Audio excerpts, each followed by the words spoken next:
Ahí está la información de nuestro cónsul en Nueva York, Carlos Castillo. Atención a todos los dominicanos que siguen nuestro programa, sobre todo los que están en Estados Unidos, que pueden hacer un aprovechamiento de esto. Este es el chat.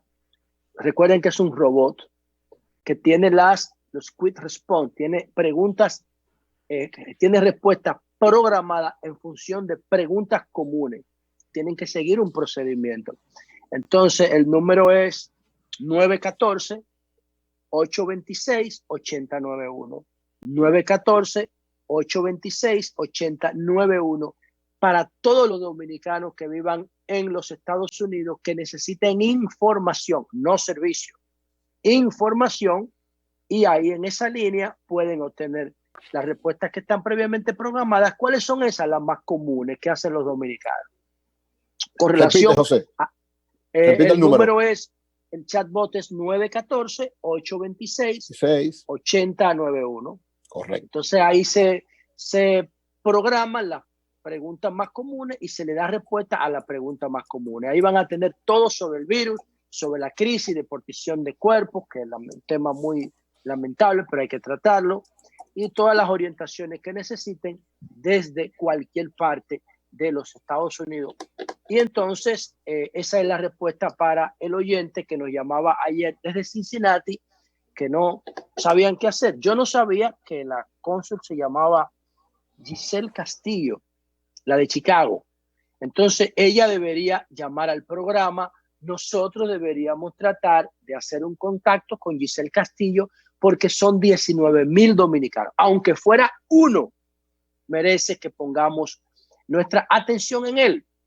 Entonces hay que darle respuesta a esa gente que nos hace el favor de escucharnos, de escuchar nuestro programa. Entonces también tenemos pendiente lo de los Frailes 2.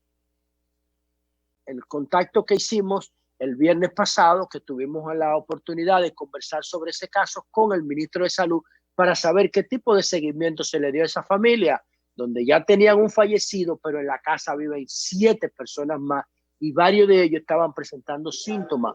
Dejamos ese tema la semana que pasada, pero creo que el programa tiene que retomarlo. Lo mismo que el cementerio de Santo Domingo Norte en el día de ayer. El Casabe. Creo que es Casabe que se llama, ¿verdad? Melton, cierra el micrófono. Perdón, José. Melton, cierra el micrófono, por favor. No, le quiero preguntar, decir a la luz que Giselle Castillo, esa joven que estuvo con nosotros en España, muy atenta. Lo que pasa es que yo no fui a España, Marco. Sí, verá que ella estuvo con nosotros en España. Ella, pero y muy atenta, demasiado atenta. Yo tengo el teléfono, si ustedes lo quieren. Sí, dáselo a Lea. Melton, pásalo a Lea. Melton, bien, a propósito de lo que dijiste ayer, Melton, la empresa distribuidora eléctrica, ETED, confirmó lo que tú decías de que precisamente fueron las chichiguas las que provocaron los apagones del pasado. Y otro apagón se provocó por chichigua. Las aguas y la chichigua, dijeron combinadas. Entonces eso hay que regularlo efectivamente, porque lo que menos necesita este proceso de cuarentena es que se vaya la luz. Un servicio que ha estado funcionando también durante la cuarentena, entonces que por una jodida chichigua incidente, creo que tenemos que trabajar al respecto. Entonces ese es el caso que tenemos. Tenemos el cementerio de Santo Domingo Norte, que dijimos que los campesinos de allá están diciendo que se habían enterrado unos 50 cuerpos. A eso también hay que darle seguimiento. Y hay que contactar a los voceros de la Cámara de Diputados, sobre todo, y del Senado, porque Participación Ciudadana se había estado quejando en el día de ayer de que el Congreso ha tenido una poca productividad durante los días de la cuarentena, y hay que llamar a los voceros, sobre todo a los que están participando en la Comisión Bicameral de Seguimiento al Estado de Emergencia. Son esos temitas pendientes que el programa tiene que darle seguimiento efectivamente. Por otro lado, miren, ayer, por primera vez en la historia, desde que se mide el comportamiento de los precios del petróleo, el petróleo tuvo un crecimiento negativo. ¿Qué significa esto? Que llegó a valer menos $37. Oigan esa vaina. Increíble. Menos $37. Increíble. ¿Cómo se explica esto? ¿Cómo se explica esto en términos económicos? Bueno, Esas entregas eran unas entregas específicas que estaban asignadas para el mes de mayo. Entonces, ¿qué pasa? Que esas entregas estaban asignadas para el mes de mayo y la producción de barriles por día anda por el orden de los 29 millones diarios. Pero ¿qué resulta? Que esas empresas, ese petróleo que se vendió a futuro para mayo, no tenía consumo. El consumo se ha caído en un 80%, más o menos. De hecho, en la República Dominicana, para el mes de abril, ahora que estamos viviendo, la disminución de la venta de la refinería es de menos de 40% menos. 40% menos, que yo creo que eso es considerablemente bueno, porque yo creo que debieron caerse en más de un 60%, porque todos nosotros tenemos nuestro vehículo ahí afuera, detenido. Después que empezó la crisis, yo no he consumido ni siquiera un cuarto de mi vehículo, porque la movilidad está detenida. Entonces, cuando tú llevas eso a una escala primaria de petróleo, todos los almacenamientos de petróleo están llenos. Entonces, ese petróleo, 29 millones de barriles diarios que se está produciendo, ¿dónde tú lo almacenas? Porque eso es como los respiradores artificiales. Nueva York necesita 40,000 respiradores artificiales en la pandemia, pero normalmente Nueva York pudiera resolver con 3,000 ventiladores artificiales. ¿Y cómo tú preparas una oferta de ventiladores 4, 5, 6, 7, 8, 9, 10 veces más que la que demanda el mercado de salud de la ciudad de Nueva York? No hay forma, porque ¿quién te lo va a comprar? Eso es un desbordamiento del comportamiento oferta-demanda. Es un desbordamiento extremo en el caso del petróleo, donde tú almacenas 29 millones diarios si el petróleo de marzo no se vendió. Entonces, ¿qué es lo que están haciendo los dueños de los contratos del petróleo? A los dueños de los contratos le están haciendo una concesión para que los retiren, aunque no lo necesiten. Esa concesión ayer llegó a $37 por barril. O sea, le están pagando a los compradores. Eso. Ya después se normalizó, porque ya los de junio están expresados en valores positivos, las compras, pero los de mayo están expresados en valores negativos hasta menos $37. Entonces, primera vez que pasa esto con un bien que Alfred Marshall considera un bien inelástico. ¿Qué es un bien inelástico? Que independientemente de la oferta, del precio, el petróleo puede llegar a $100, tú tienes que comprarlo obligatoriamente. La demanda no varía. ¿Por qué? Porque como es inelástico, no tiene sustituto. Si un refresco de cola aumenta de precio, tú lo sustituyes con un jugo de limón. Pero si el petróleo aumenta de precio, ¿con qué tú lo sustituyes? ¿Con qué tú lo sustituyes? Porque con los derivados de petróleo todavía es que nosotros vivimos. Entonces, sí, nosotros hemos hecho sustituciones ya de productos terminados asociados al petróleo, como el gas natural o como el GLP. Pero el gas natural, sobre todo, que no es un derivado de petróleo, sino que es un proceso que se utiliza antes de que se convierta en petróleo. Pero todavía la República Dominicana no tiene la infraestructura para sustituir el petróleo, por lo menos en el transporte. Aunque en el transporte público sí utilizamos mucho GLP y mucho gas natural, pero el transporte público está disminuido un 80%. Entonces, por eso ayer el petróleo se comportó negativamente por un momento, por algunas horas, aunque el precio del barril Texas andaba en términos normales por los $11 en el día de ayer. Recuerden que en enero se cotizó a $65 el barril. Ayer estaba a 11, había perdido 5 partes de su precio. Y eso sencillamente es increíble. Eso nunca había pasado en la historia de la humanidad. Y así de dramático es el impacto económico del COVID-19. ¿Por qué? Porque los gobiernos decidieron hacer cuarentena. Y cuando tú haces cuarentena, obliga a la gente a estar en su casa y nada se mueve. Y todo se mueve con petróleo. Y a eso se debió que por primera vez en la historia el petróleo marcara números negativos en términos de compra-venta. Por otro lado,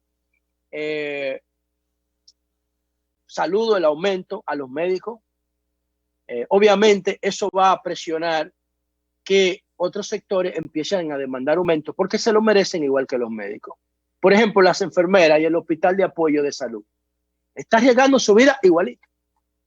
El que le pasa una herramienta médica dentro de una unidad de cuidado intensivo a un médico para coser un paciente está con el mismo nivel de exposición de un médico. Obviamente tienen roles distintos dentro de una UCI, pero los dos están exponiendo su vida y la vida valen iguales. Entonces, esos sectores que están asociados a la salud, pero que no son médicos, van a empezar a demandar que a ellos también se les respete y se les aumente el salario o los ingresos, el paquete de ingresos, que yo sí estoy de acuerdo que sea por productividad. Como decía Julio esta mañana, esa es una aspiración que yo siempre he tenido, no solamente a los médicos, sino también a los profesores. De hecho, recuerden que el año pasado eso ganó el Premio Nobel de Economía. Los contratos, la teoría de los contratos productivos basados en productividad, no en acuerdos generales, no en negociaciones sindicales, sino en productividad. Un sueldo base y todo lo que se pague a partir del sueldo base esté soportado por la productividad de los contratantes. Entonces, de los contratados, perdón, en este caso. Entonces, eso es lo que hizo el gobierno ayer, basar un aumento en productividad. Pero eso hay que hacerlo con las enfermeras, eso hay que hacerlo con los policías. Los policías que hacen servicio 3 veces por semana, entonces usted va a tener un incentivo en función de las horas que estuvo en la calle. Eso hay que hacerlo con los guardias. Recuerden que tenemos 14,000, 7,000 guardias y 7,000 policías en la calle, arriesgando su vida. Y todo el personal de apoyo, miren ese personal de obras públicas, lavando las calles de San Francisco de Macorís con detergente para enfrentar el virus. Eso no están arriesgando su vida también. Entonces, a eso hay que pagarle por productividad también. Hay que darle incentivos porque si no, se les baja la moral y se sienten discriminados. No solamente fue a los médicos, de modo que el gobierno que tiene dinero, repito, el gobierno tiene dinero suficiente, tiene mucho dinero. Aunque sí. este caso no es un aumento que no sale del gobierno. Y ese aumento se puede lograr. Yo sé que sale de las ARS. Ese aumento se puede lograr si el hospital se hace eficiente, puede hacer ese aumento. ¿Por qué? Porque lo que pasa es que la mayor parte de los hospitales públicos, la gente va y se atiende y ni siquiera le piden el carnet de la seguridad social, sino que lo atienden y punto. Y no facturan. Si el hospital es un problema del gobierno. Es un problema del gobierno. Exactamente. Si el hospital factura, tiene más ingresos y con esos ingresos puede hacer el estímulo a ese personal que no recibe, que no le tarifa directamente a las aseguradoras de riesgo de salud, porque el problema es que la enfermera no manda su tarifa a la ARS, el médico sí la manda. Entonces a la enfermera tiene que resolverle el hospital, y el hospital lo que tiene que hacer es fajarse a cobrar eso, porque está brindando un servicio a gente asegurada. Pero eso es en condiciones normales, Julio. Ahora no hay condiciones normales. Ahora el que tiene que meter mano con eso es el gobierno. Porque el gobierno, si el gobierno le aumenta a los médicos y no le aumenta a las enfermeras, va a generar un descontento en las enfermeras. Y los médicos y las enfermeras no funcionan. No pueden funcionar. Porque no son pulpos. Entonces eso lo mismo va a pasar con la seguridad. Y eso mismo va a pasar con otros sectores que están en la calle jugando. O sea, es lo mismo que la cajera de los supermercados.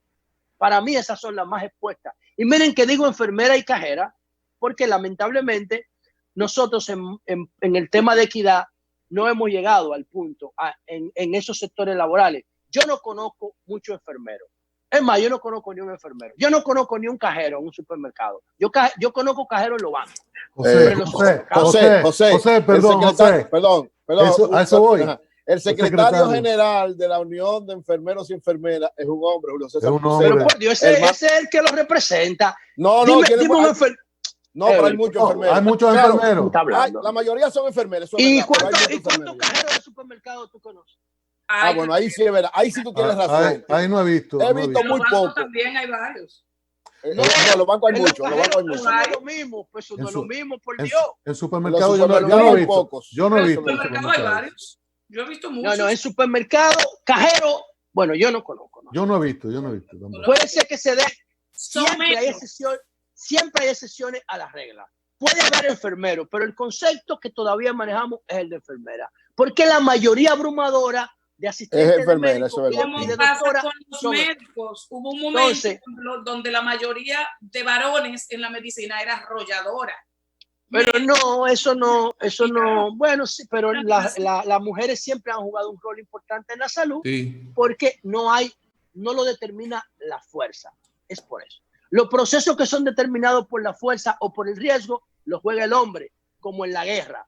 El hombre que coge el fusil y tira, y la mujer es la que atiende los heridos en la enfermería. Eso es cuando los procesos son determinados por la fuerza y no por el derecho. Entonces, República Dominicana, los sectores que están más expuestos ante la crisis fuera de los sectores oficiales en los supermercados son las cajeras, porque tienen que bregar con 500 clientes diarios cada una, que le hablan a menos de 1 metro, que no respetan los principios de seguridad de la crisis, del COVID, los preventivos, que tienen que bregar con dinero, con tarjeta de crédito, con devolución de productos, con manejo de productos. Esas mujeres deberían tener un incentivo, porque se están jugando su vida.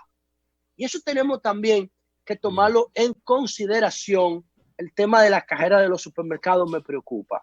Entonces, el gobierno dijo que penalizó 8 empresas porque incumplieron la ley de compras y contrataciones en el caso de la crisis, pero no la menciona. Ese es un trabajo nuestro, buscar esas empresas y mencionarlas. Porque esas empresas van a ser separadas de por vida del gobierno. Pero si nosotros no la mencionamos y la analizamos y lo investigamos, se van a cambiar el nombre y van a entrar con otro nombre, como hacen la discoteca cuando la cierran, que se cambian el nombre y abren un local en la esquina.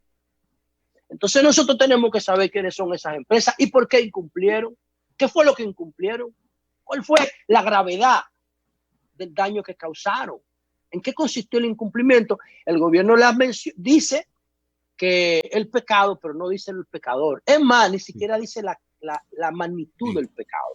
Por último, yo quiero hacer una recomendación a las autoridades. Miren, las autoridades tienen que, las campañas están buenas de orientación, pero hay que hacerlas más específicas.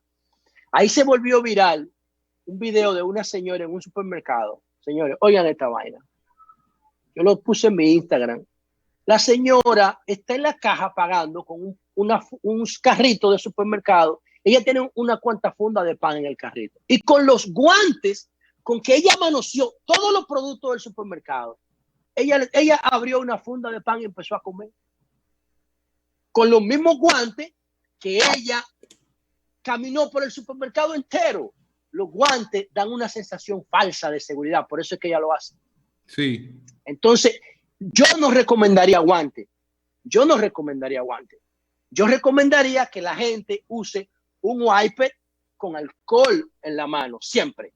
Con alcohol o con jabón de fregar. Eso es lo que yo hago. Yo siempre ando con un wiper dentro de mi casa y fuera, impregnado de alcohol, enchumbado, para que la gente me entienda, enchumbado de alcohol o de jabón de fregar. Y todo lo que yo toco está desinfectado automáticamente, porque el virus no soporta el triclosan, que es la sustancia activa para cortar la grasa en el jabón de fregar. Sí. Por eso yo ando con eso aquí. Y cada vez que yo toco un producto, ya está desinfectado. Cada vez que yo toco mi celular, ya está desinfectado. Por eso yo no recomiendo los guantes. Y con relación a la mascarilla, los celulares smartphone que tienen Face ID no reconocen la mascarilla. Pero si tú reseteas la configuración de Face ID para que te reconozca con la mascarilla, entonces después no te reconoce sin mascarilla. ¿Qué significa esto? Que eso dificulta la comunicación con el celular. Y la gente tiene que hacer esto: bajarse la mascarilla para que el celular lo reconozca. Entonces, eso impide que, si tienes el guante dificulta el touch de la pantalla de capacitancia. Y ahí hay otro problema. Las autoridades, vi una publicidad del ayuntamiento muy buena sobre el uso de la mascarilla, pero las autoridades tienen que resolver 2 problemas con la mascarilla. Si el gobierno va a obligar el uso de mascarilla, el gobierno tiene que proveer mascarilla confiable. Yo creo que la industria textil local en República Dominicana y la industria de plástico pueden resolverle ese problema al gobierno. Sí. Además, van a hacer negocio. Gracias. Van a hacer negocio.